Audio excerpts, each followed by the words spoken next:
Over the years, I've been deep into Batgirl comics, and she's always been a vital part of the Bat family, and the mantle of Batgirl has been worn by multiple characters, sometimes even at the same time. But the one thing that they all have in common is that they stood up for the same reason: to protect the weak and never to give up on people.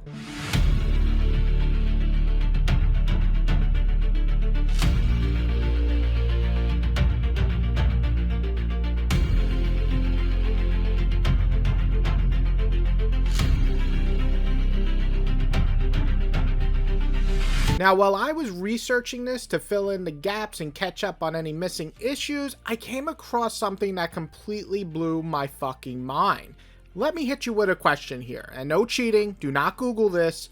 When do you think Batgirl got her very first solo comic run?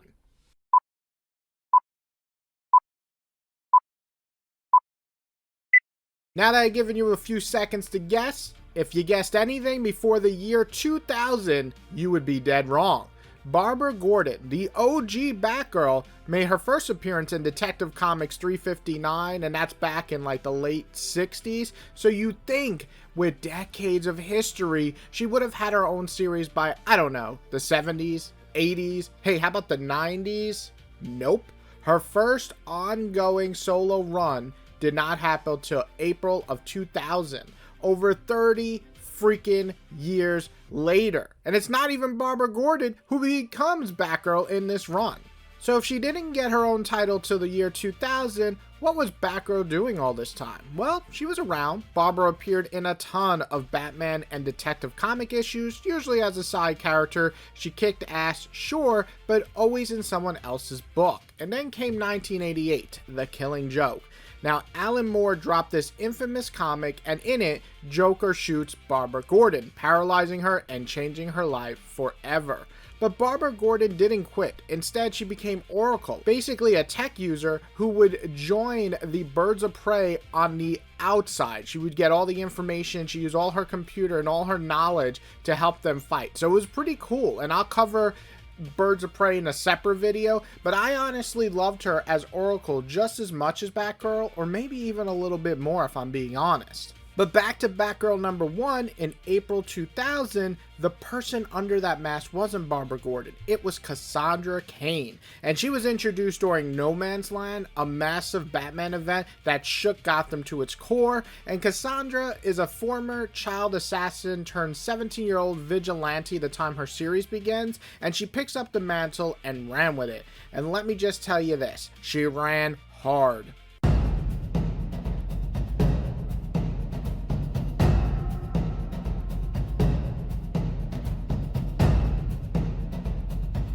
Her suit is this full black mask with no mouth or eyes, and it just looks slick, stitched together. I just love it. It screams fear, which is a big thing of Batman, is putting the fear in criminals. Honestly, it's one of my favorite redesigns ever in the Bat history from the original Batgirl costume. Her cape, clean. Her combat skills on another level. Cass also had this insane ability to read body language, so she can fight almost perfect because she can predict every move that you're gonna do before you make it. Now, that did come from her brutal childhood of training by her father, David Cain, who, by the way, is a complete piece of shit, but it made her into one of the most deadly fighters in all of the Bat family. Now, years ago, I made a full video breaking down why Cassandra Cain is my all-time favorite Batgirl, so if you want to deep dive just into her and not every Batgirl that I'm going to do in this video, you can check out that video, but I'm still going to talk about some of her stuff from her run here, so let's talk about it. From issues 1 all the way to issue 73, that's a damn good run, especially today, because most series can't get past issue 25, it seems like.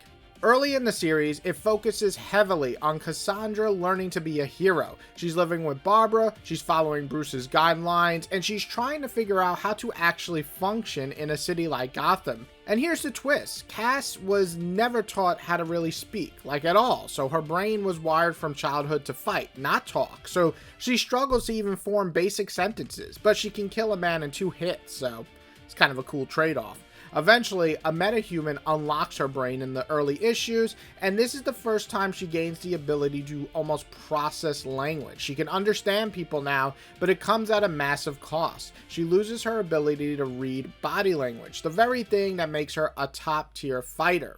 At the same time, Bruce starts uncovering Cass's dark past, including footage of her killing someone as a kid, and this makes him question everything, especially if he made the right call bringing her on as Batgirl. And just when things couldn't get more intense, Lady Shiva shows up. Now, Shiva wrecks Cass at first, but eventually they come to this twisted understanding.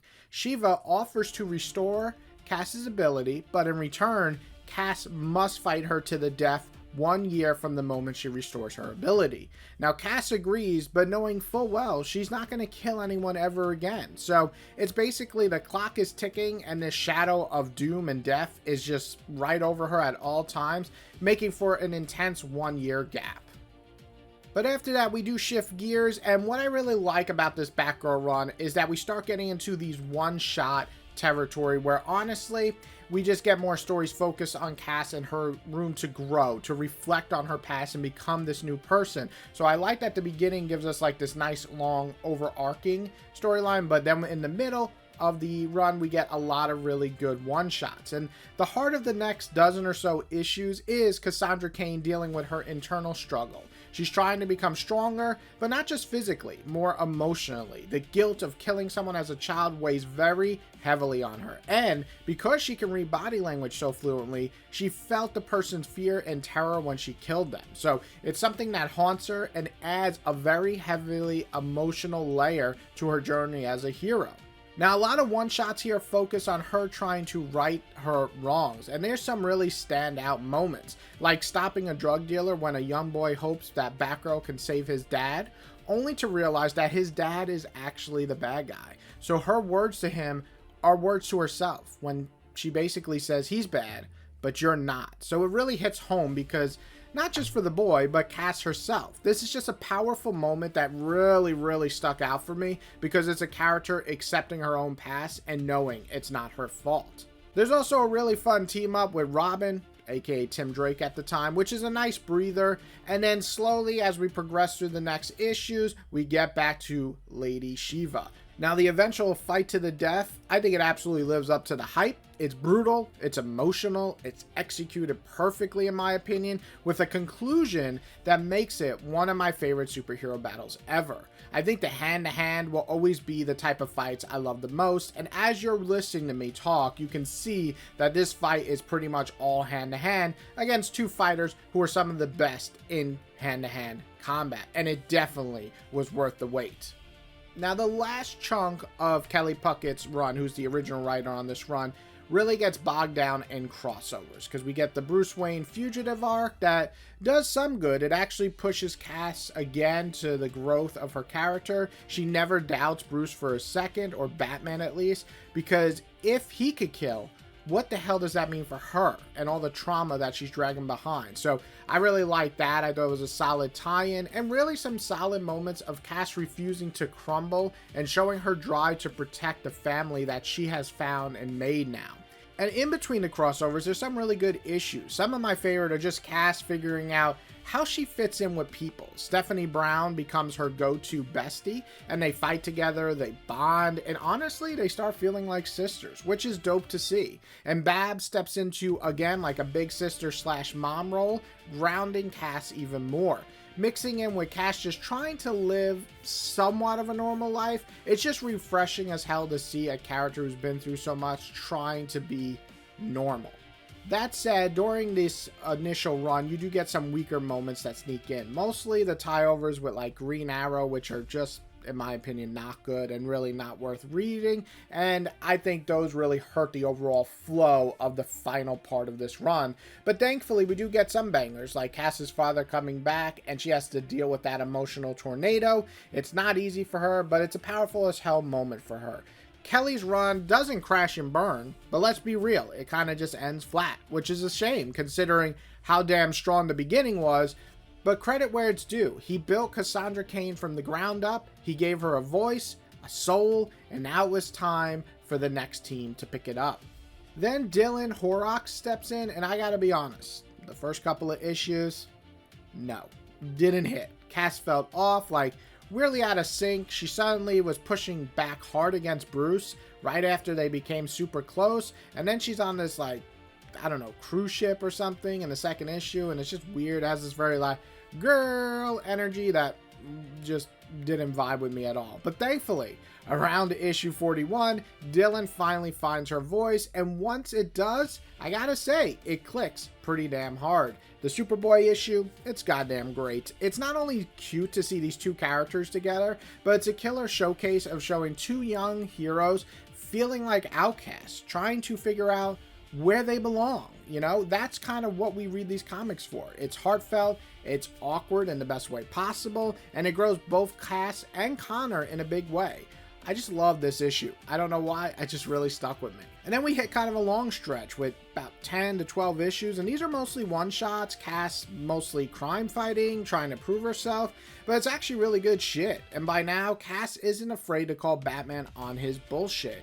Bruce is slipping, consumed by the mission, using his family like soldiers in a war. And Cass, well, she can see that, and she does not back down. She knows who he really is, and she's not about to let him become something twisted inside just because he feels like a failure in some ways. But more importantly, she knows her own worth, and she's ready to fucking prove it. I think issue 50 of this run, it's just the moment, is amazing. Cass steps to Bruce and plants her flag in this so-called family, this Bat family, and the fact that he respects it, that he acknowledges it, that shit hits hard. It ties her entire journey together and delivers in the perfect way. And then War Game rolls in and we lose Stephanie Brown, and it's brutal. And that also marks the switch to Anderson, who becomes the new writer, and he writes Cass strong, I gotta give him that, but the plotting is a bit messier. Still, the issues with like Tim and Cass leaning on each other after a loss, that's really solid. Watching them pull each other off the mat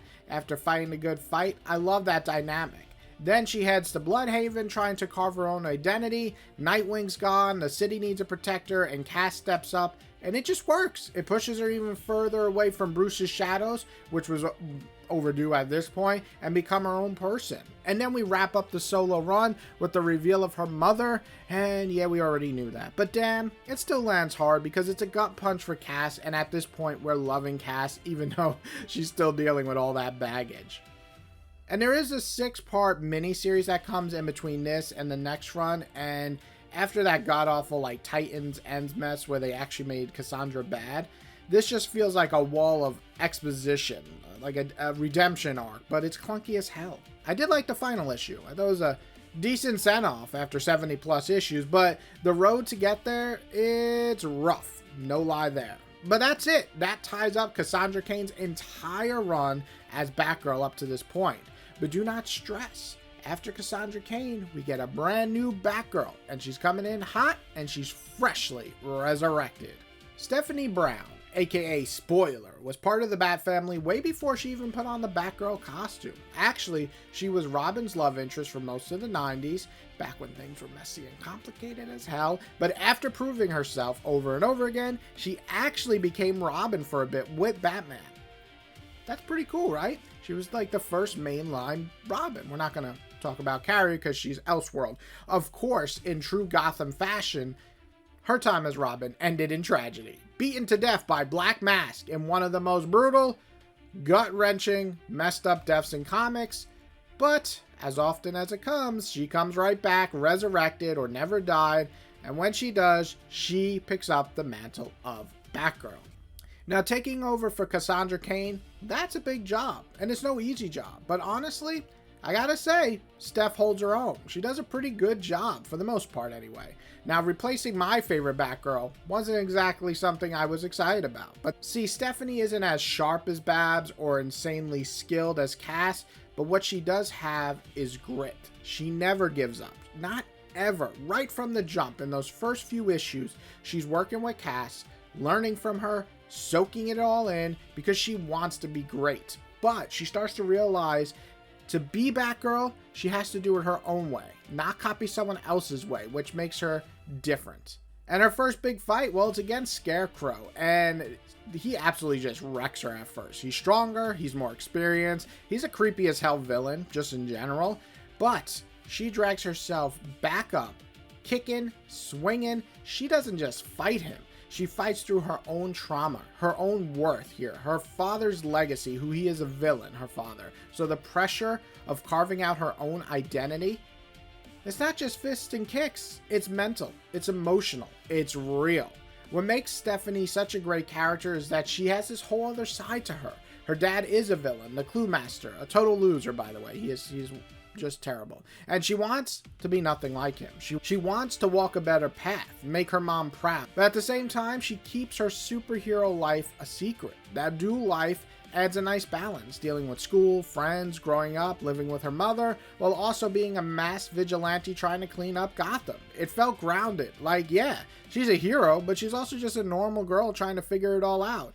And come on, everybody in this world is trying to figure it out, so it makes her very relatable. Now, the run lasted 24 issues, and I gotta say, most of it is a blast. There's some awesome team-ups with Robin, Cass, or even Supergirl. There's moments that really let Stephanie shine. She's cheerful, she's relentless, she's a go-getter who's always ready to throw down. She brings that much-needed energy to usually more of the grim Bat world. But she's not just comic relief, she's a legit fighter. Her upbeat attitude makes her stand out, and when it's time to get serious, she does not hesitate. Now, yes, the series does pretty much stumble near the end. The last arc or so does not hit the same way that the first 12 issues or so hit. It's still fun, it's just not quite as well crafted or impactful for me. And then boom, the series ends abruptly, like so many other titles at this time. Do you know why? Well, if you're a comic fan who's been reading comics a long time, you might know why. We call it the New 52.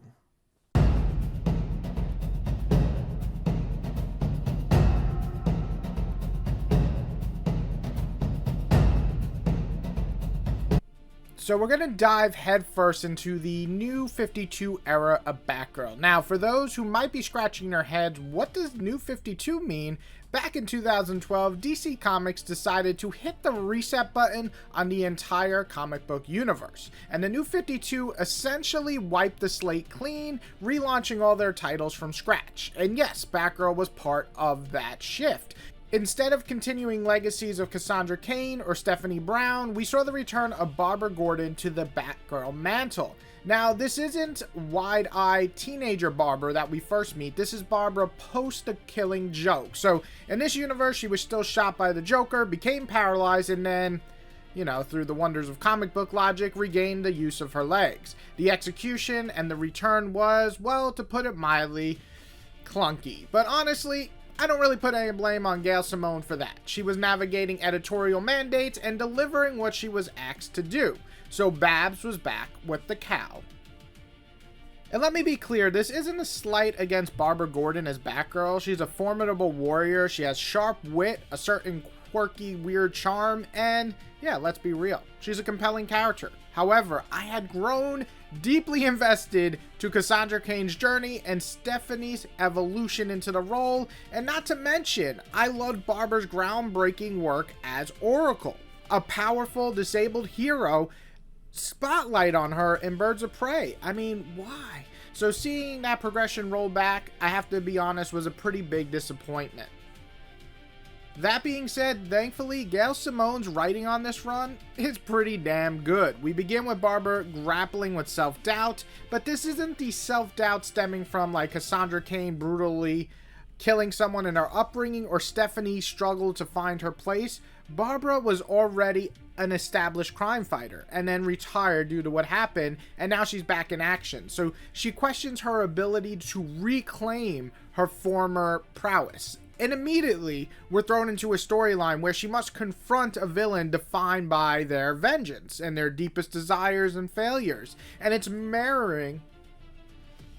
And this mirrors Barbara's own internal battles. So it's pretty solid. It's a slightly uneven start, but it's a good start nonetheless. Simone reintroduces Barbara's mother at the end of this arc and hints at the return of her brother James, who, if you don't know, is a psycho. We also explore the fact that Barbara is trying to be an adult now and even get a roommate, so it's nice to see her just age up a little bit. The narrative truly kicks into high gear with the emergence of the Nightfall group. and it's a group aiming to eradicate crime by any means necessary, including lethal force. Babs has to combat them both strategically and physically, leading to some intense internal struggles and brutal confrontations. This arc is easily a highlight, leading directly into the Joker's return. This forces Barbara to confront her past trauma and the very act that paralyzed her. It's kind of a whirlwind of emotions on top of trying to be a superhero again. And if that wasn't enough, she also has to navigate a new romantic interest and her roommate dating her psycho serial killer brother, James. Yeah, not me. I'm not the roommate. My name is James, but not that James. So the stakes get even higher as Barbara finds herself hunted by her own father in the later half of the run. It's kind of fascinating to see Babs push to her limits and how she reacts to extreme situations. She remains fundamentally a good-hearted person, but you see her willingness to go the extra mile to save lives. I love this entire section. Gail Simone absolutely nails Barbara's character to me. However, I do feel that the run concludes somewhat messy and it kind of just lacks a plot. I suspect there was some behind the scenes drama playing a role because Gail departed DC soon after this, so that smells a bit fishy to me. But soon after, we're introduced to Burnside era, and let me just state this here.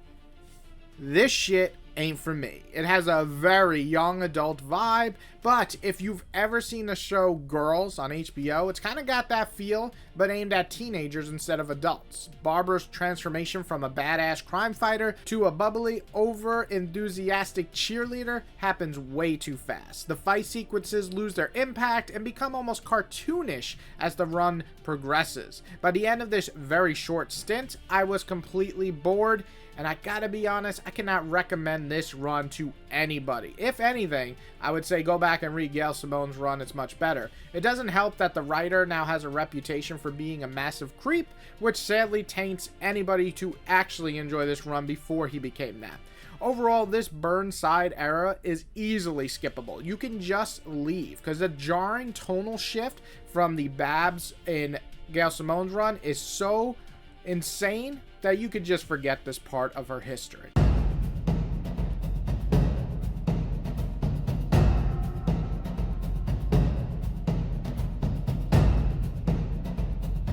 And we're at the final part here where Batgirl returns once more with the Rebirth line in 2016. Again, for comic newbies who don't know what that means, when I say Rebirth, Rebirth was DC's slick move to basically fuse the character evolution of New 52 and Legacy characters together.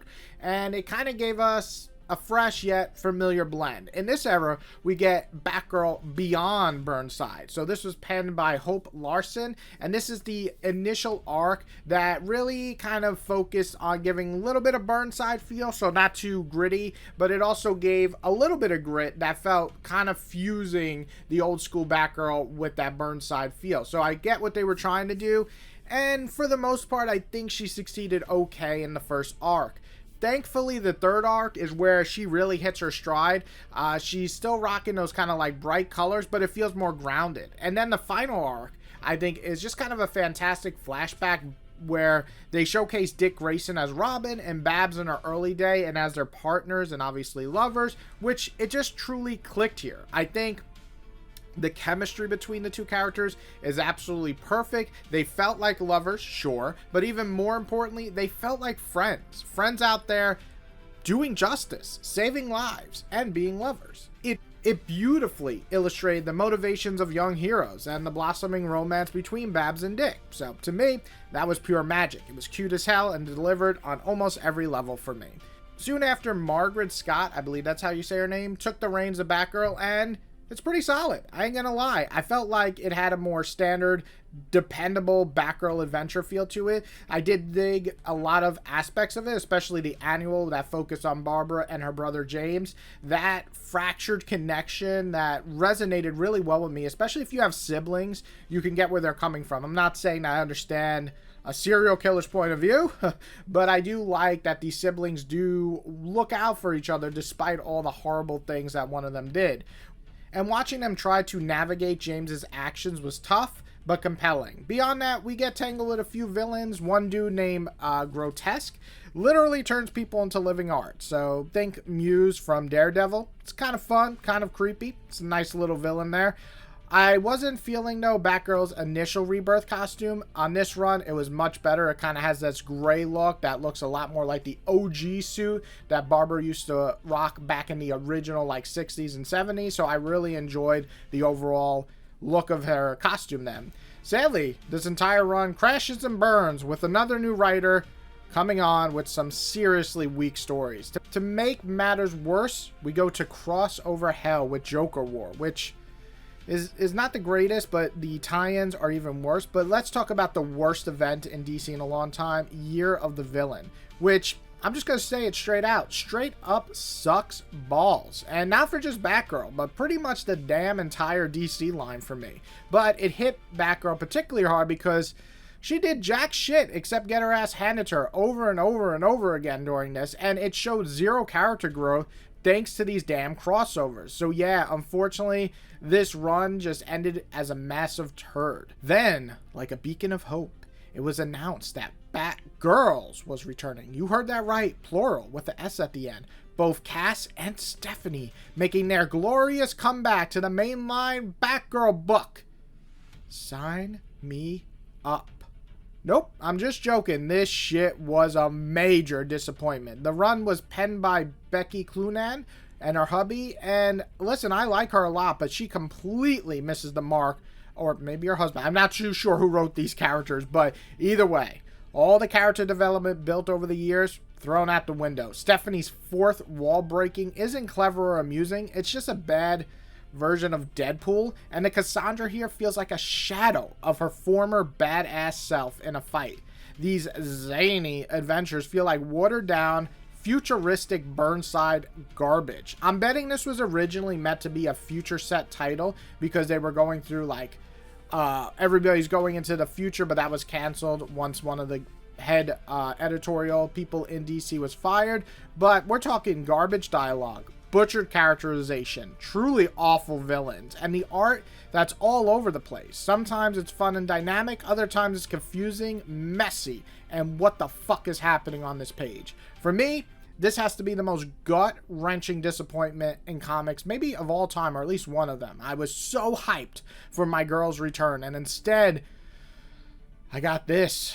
It's like being served like raw chicken breast that gave me food poisoning and that nearly killed my comic-loving soul. Fuck this, Ron. Luckily, years later, we got a new Batgirl title that is currently running right now and just wrapped up its first arc. And it's focused on Cassandra Cain, delving into her past and her relationship with her mother. And I can safely say this one is pretty damn good. It has great art, some truly excellent character work with Cass, and while I'm kind of over the whole Shiva thing, I did appreciate the overall story and pacing and flow. I'm generally stoked to see my absolute favorite Batgirl finally evolve some more.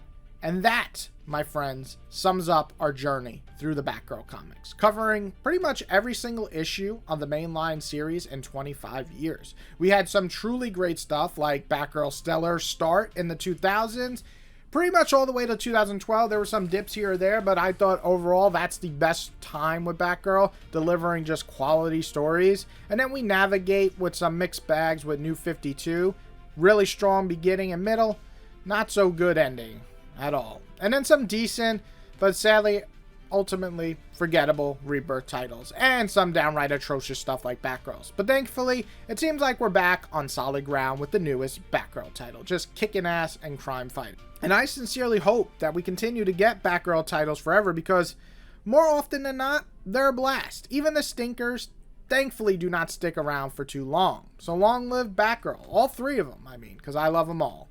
What do you guys think? Do you love Batgirl? What's your favorite Batgirl run? What's your least favorite Batgirl run? And what do you want to see in the future? Do you want a new Batgirl with a new character, or do you want Stephanie or Barbara to return? Let me know in the comments below.